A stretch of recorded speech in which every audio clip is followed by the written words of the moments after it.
കോഴിക്കോട് വടകരയിൽ സഹോദരങ്ങൾക്കു നേരെ ലൈംഗിക അതിക്രമം നടത്തിയ പൂജാരി പിടിയിൽ. കൊല്ലം കരുനാഗപ്പള്ളി സ്വദേശി സുഹൃതത്തിൽ സമ്പത്തിനെ വടകര പോലീസ് ബംഗളൂരുവിൽ നിന്ന് സാഹസികമായാണ് കീഴടക്കിയത്. 12 മാറും വയസ്സുള്ള സഹോദരങ്ങളാണ് പൂജാരിയുടെ അതിക്രമത്തിന് ഇരയായത്.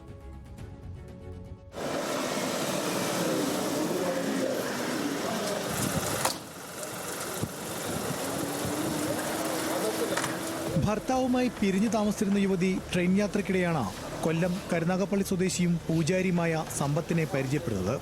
തുടർന്ന് വിവിധ സ്ഥലങ്ങളിൽ ഇവർ ഒരുമിച്ച് താമസിക്കുന്നതിനിടെ സമ്പത്ത് കുട്ടികളെ ലൈംഗികമായി ഉപദ്രവിച്ചു.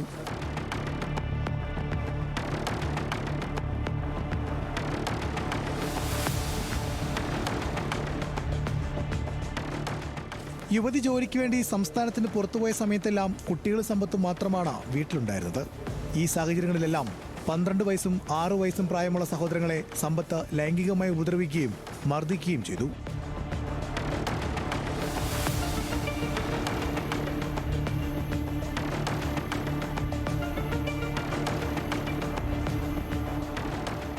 വിവരമറിഞ്ഞ യുവതി ഉടൻ തന്നെ വടകര പോലീസിനെ കാര്യങ്ങൾ ബോധ്യപ്പെടുത്തി.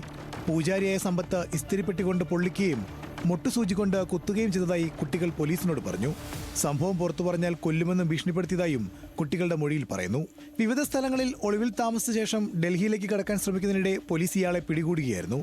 സമ്പത്ത് വടകരയിലും സമീപ പ്രദേശങ്ങളിലുമുള്ള ചില ക്ഷേത്രങ്ങളിൽ പൂജാരിയായി ജോലി ചെയ്തിരുന്നതായി പോലീസ് മനസ്സിലാക്കിയിട്ടുണ്ട്. ജനുവരി 16-നാണ് വിഷയം വടകര പോലീസിന് മുന്നിലെത്തിയത്. ന്യൂസ് മലയാളം, കോഴിക്കോട്.